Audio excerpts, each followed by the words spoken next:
안녕하십니까, 이호희 기자입니다. 오늘은 손석희의 명백한 거짓말 세 번째 시간입니다. 오늘은 손석희가 태블릿 PC의 이메일을 어떻게 열어봤는지에 대해서 거짓 보도한 점을 명백하게 짚어드리겠습니다. 손석희는 JTBC 뉴스룸 방송에서는 이메일을 열어볼 수 없었다고 여러 차례 강조했습니다. 그런데 검찰 포렌식 보고서가 나온 이후에 중앙일보와 저희를 상대로 한 고소장에서는 자동으로 이메일에 로그인 됐다고 밝혔습니다. 그러니까 JTBC의 첫 번째 주장, 이메일을 열어볼 수 없었다. 이 주장은 명백한 거짓 보도라는 점이 판명이 난 거고요. 그 다음에 이메일을 열어볼 수 없었다라는 주장과 자동 로그인 됐다라는 주장 두 개가 어느 것이 진실인지는 이제 알아봐야 되는 겁니다. 어쨌든 손석희는 한 입으로 두 말을 했고, 특히 JTBC에서 보도한 내용을 자신들의 고소장에서 뒤집어 놓고도 전혀 정정 보도를 하거나 사과를 하지 않았다는 것이 팩트입니다. 자, 우선 오늘 팩트를 설명해 드리기 전에 태블릿 PC 안에 들어있던 이메일이 왜 중요한지를 간단하게 설명을 먼저 해드리겠습니다. 자, 김한수 전 청와대 행정관이 개통한 이 태블릿 PC는 이메일 계정이 3개가 들어있었습니다. 여러분 모두 아실 겁니다. GC9876, 그레이트팍 1819, 킴파 2014 이렇게 3개의 메일인데 모두 그 메일 이름에서 짐작하시듯이 공용 이메일입니다. 우선 GC9876은 누군가에게 지시한다 이런 의미가 연상이 되죠. 그레이트팍이라는 것은 박근혜 대통령의 성박에다가 그레이트 위대하다 이런 뜻을 붙인 이메일 이름으로 볼 수 있고요.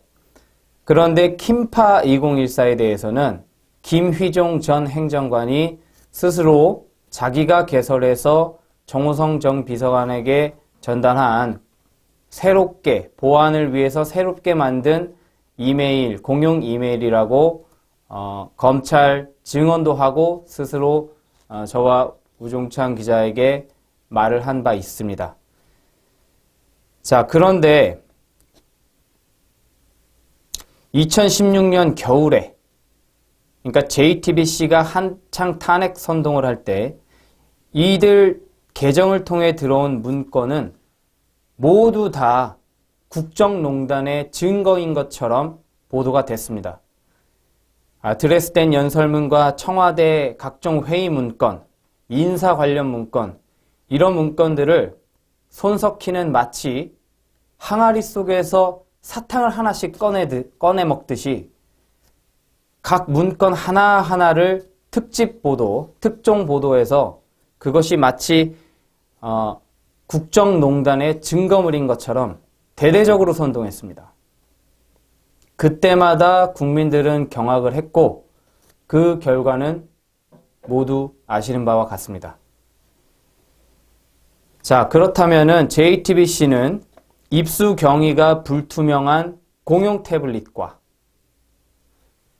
그리고 명백하게 밝혀진 공용 이메일을 가지고 마치 최순실이 자신의 태블릿을 항상 들고 다니면서 이메일로 각종 국정 기밀 문서를 미리 받아서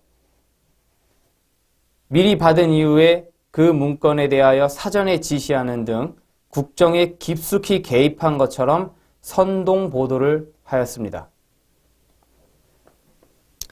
그런 JTBC가, 그렇게 선동 보도를 한 JTBC가 매우 요긴하게 활용한 것이 바로 이 태블릿 안에 들어있는 문건들이고 그 문건들은 바로 이 이메일, 공용 이메일을 통해서 대부분 다운로드가 된 것들입니다. 자연히 중요한 관건은 JTBC가 어떻게 이 태블릿 속에 이메일 계정에 로그인을 했는지 그것이 중요한 지점이 되는 것입니다. 자, 그러면 지금부터는 손석희의 거짓말 명백한 팩트를 나열해 드리겠습니다. 손석희가 2016년 10월 26일자 탄핵을 선동할 때죠. JTBC 뉴스룸에서 한 발언입니다. 이날 방송에서 손석희가 앵커로 질문을 하고 김태영 기자가 리포트를 했습니다. 제목은 최순실 셀카 공개, 판도라의 상자 태블릿 PC에 주목한 이유라는 보도였습니다. 여기서 손석희가 이렇게 묻습니다. 이메일과 관련해서 자, 이메일도 우리가 열어보지는 않았지만 역시나 메일 주소 같은 건 발견이 됐겠죠? 김태영 기자가 대답합니다. 그렇습니다. 해킹을 하지 않는 한 메일을 열어볼 수는 없었습니다. 다만 초기 화면에 뜬 이름은 볼 수 있었는데요. 네, 여기서 다시 한번 읽어드리겠습니다. 해킹을 하지 않는 한 메일을 열어볼 수는 없었습니다. 다만 초기 화면에 뜬 이름은 볼 수 있었는데요. 네, 바로 그레이트팍 1819라는 아이디입니다. 박 대통령 관련 아이디를 사용한 것으로 보이는데요. 다시 한번 강조합니다. 현재로선 이메일에 암호가 걸려 있고 계정이 폐쇄된 것으로 보여 추가로 내용을 확인할 수는 없었습니다. 다만 복원 과정을 거친다면 삭제된 이메일을 통해 어떤 내용들이 오갔는지 확인이 가능할 것으로 보입니다. 자, 어떻습니까?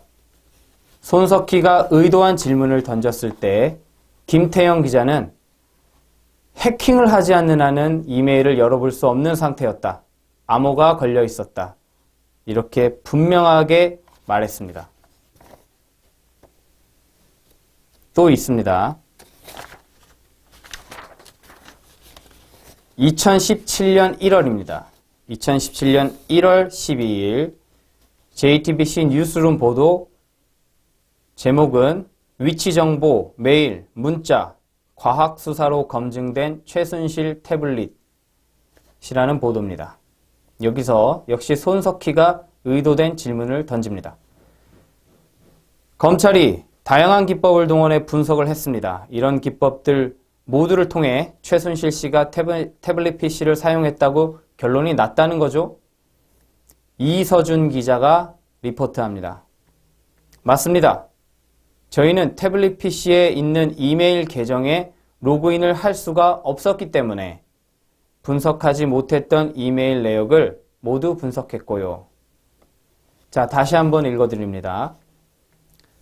맞습니다. 저희는 JTBC 기자들은 태블릿 PC에 있는 이메일 계정에 로그인을 할 수가 없었기 때문에 분석하지 못했던 이메일 내역을 검찰이 모두 분석했고요. 라고 검찰의 태블릿 보고서를 이제 앞으로 소개하는 그런 맥락입니다. 자, 어쨌건 이서준 기자 명확하게 말했습니다. 태블릿 PC에 있는 이메일 계정에 로그인을 할 수 없었다. 자, 그러던 중에 2017년 9월 중순에 검찰의 포렌식 보고서가 최순실 1심 재판부에 제출이 됐습니다. 이게 외부로 공개가 됐는데요. 이 보고서에 2016년 10월 18일 오후 3시 32분 27초자로 그레이트팍 1819 이메일에 구글이 보안 경고 메일을 보낸 사실이 발견됩니다. 쉽게 말해서 나중에 자세하게 설명을 해드릴 텐데요. 쉽게 말해서 구글에서 자, 그레이트팍 1819에 지금 누가 새롭게 로그인했다. 이 점을 경고를 한 게 기록에 남아있는 겁니다. 이것을 도태우 변호사가 발견해서 당시 월간 조선이 보도를 했습니다. JTBC 해명해라. 자, 그러니까 JTBC가 직접 해명하지는 않았습니다.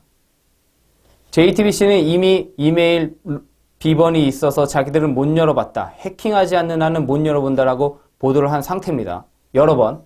그렇기 때문에 어떻습니까? JTBC가 스스로 그 이메일은 사실은 열어봤다. 이렇게 말한다면 JTBC는 자신들의 거짓 보도를 자백하게 되는 거죠. 그러니까 자백을 할 수 있었겠습니까? 자, 팩트입니다. JTBC가 아니라 중앙일보가 도태우 변호사와 월간조선의 보도 내용에 대해서 반박을 합니다.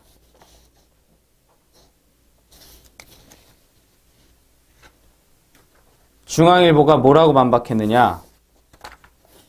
2017년 10월 24일자 팩트체크 검찰이 만든 것 최순실 태블릿 조작설의 진실이라는 기사입니다. JTBC나 중앙일보나 참 팩트체크라는 말을 좋아합니다. 팩트는 제일 많이 틀리는 것 같은데 팩트 거리네요. 자, 중앙일보는 이 기사 그래픽에서 자, 의혹, 태블릿의 이메일 비밀번호도 풀었다라는 그런 의혹이 한간에 있는데 이것에 대한 사실은 어떠느냐 하면서 태블릿을 켜면 이메일이 자동으로 로그인 됐다라고 설명을 합니다. 자, 이 내용을 그대로 받아서 JTBC가 저희 미디어워치와 변희재 대표 고문을 고소한 제2차 고소장에서 2017년 12월 19일자입니다. 그대로 해명을 합니다. 내용이 좀 긴데 읽어드리겠습니다. 자, 해당 태블릿 PC에 설정된 이메일 중 그레이트팍 1819 계정은 태블릿 PC 전원이 켜지면 자동으로 연결되도록 설정되어 있어서 해당 메일의 아이디나 비밀번호를 몰라도 접근이 가능한 것입니다. 이는 당시 태블릿 PC의 환경 설정에서 이메일이 자동 동기화되어 있기 때문입니다. 이 건 태블릿 PC는 이메일이 이미 로그인된 상태였기 때문에 이메일의 아이디나 비밀번호를 몰라도 접근이 가능했습니다. 자, 이렇게 JTBC가 아주 후한 무치, 태연작약하게 딴소리를 하고 있습니다. 이 딴소리를 하는 것만, 이 딴소리만 집중해서 들어보면 마치 JTBC는 처음부터 이렇게 얘기했는데 저희가 다른 사람들이 마치 JTBC한테 억지를 부린 것처럼 느껴지게 합니다. 그 정도로 아주 태연합니다. 태연하게 자기들은 처음부터 그런 이메일을 열어볼 수 없었다라고 말한 사실이 없었다는 듯이 이 이메일은 자동 동기화되어 있습니다. 라고 설명을 늘어놓습니다. 자, 모든 거짓말에는 이유가 있습니다. 이제부터는 저의 추정입니다. 저희의 합리적인 추정입니다. 추정을 말씀해 드리겠습니다. 자, 이른바 국정농단의 스모킹 건이라고 하는 이 태블릿 PC와 관련해서 가장 중요한 것은 문건입니다. 국가수 포렌식 결과 태블릿 PC에는 JTBC가 입수한 후 손을 댄 흔적이 5천여 건이 발견이 됩니다. 그러니까 무결성이 훼손이 된 거죠. 자, 그런데 이 태블릿 PC의 무결성이 훼손됐다는 사실로 인해서 헌법재판소가 어떻게 했습니까? 태블릿 PC를 증거 채택하지 않았습니다.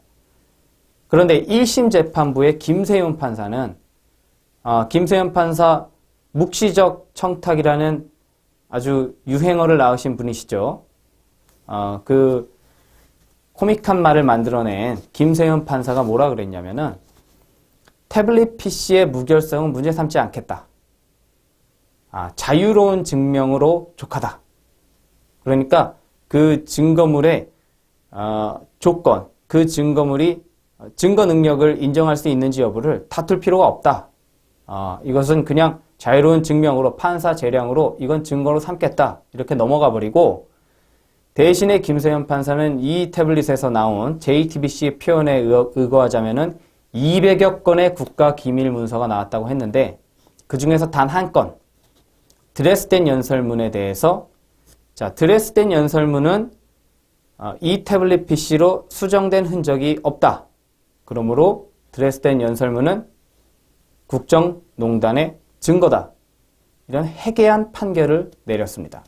자, 다시 정리해드리자면 이 태블릿 PC의 무결성이 훼손됐다는 점은 헌법재판소나 김세윤 판사도 익히 인정하고 있다고 봐야 되는 겁니다. 자, 그런데 이 태블릿 PC, 이 이메일을 통해서 들어온 문건에 대해서는 증거로 인정을 했다는 거죠. 그만큼 어떻습니까? 이 이메일을 통해서 들어온 문건은 굉장히 중요한 겁니다. 자, 그 중요한 것에 대해서 우선 이 점을 지적하지 않을 수 없습니다. JTBC 손용석 취재팀장 있죠? 손용석 취재팀장이 한창 온갖 기자상을 휩쓸을 때 손용석 취재팀장이 이런 말을 했습니다. 취재 후기에서 대통령 연설문과 국가 기밀 문건이 담긴 이메일 캐시 폴더를 열어볼 때는 손이 떨렸다. 이메일 캐시. 여러분, 이메일 캐시가 뭔지 아시는 분이 얼마나 되십니까? 이메일 캐시라는 것, 저도 젊은 세대지만 저도 이메일 캐시라는 것, 이 태블릿 PC 포렌식에 집중 취재하기 이전에는 그렇게 크게 자세히 알지 못했습니다. 그런데 JTBC는 취재할 때 이메일 캐시 폴더를 열어봤다는 겁니다. 이메일을 단순히 로그인하고 어떤 태블릿 PC의 비밀 패턴을 풀고 이런 차원이 아니라 일반 사용자가 접근할 수 없는 이메일 캐시를 열어봤다. 이런 얘기를 한 사실이 있습니다. 그런데 그 내용은 의심스러운 지점으로 언급을 해드리고요. 그러니까 그 내용의 의미는 뭐냐면은 저희 자문을 해주는 IT 전문가들이 이런 얘기를 합니다. 이메일 캐시를 열어봤다는 것은 JTBC가 태블릿 PC를 취재하기 위해서 단순하게 동작하는 차원이 아니라 마치 디지털 포렌식과 같은 전문 분석 프로그램을 이용해서 이 태블릿 PC를 아주 샅샅이 둘러본 것이 아니냐, 그런 의심이 든다라는 그런 내용을 전한 바가 있습니다. 자, 그 구글에서 아까 전에 그 도태우 변호사가 구글 보안 경고 메일을 가지고 JTBC 니네 아이디 비번 없다 그랬는데 이거 해명해라, 그렇게 의혹을 제기했다고 말씀드렸죠. 그때 그 도태우 변호사가 제기한 내용을 읽어드리겠습니다. 도태우 변호사는 월간조선 10월 23일자 기사, 2017년 10월 23일자 기사 특종 7탄 가은이는 김희종 전 행정관의 딸 이름이라는 이 보도에 인용된 도태우 변호사의 발언입니다.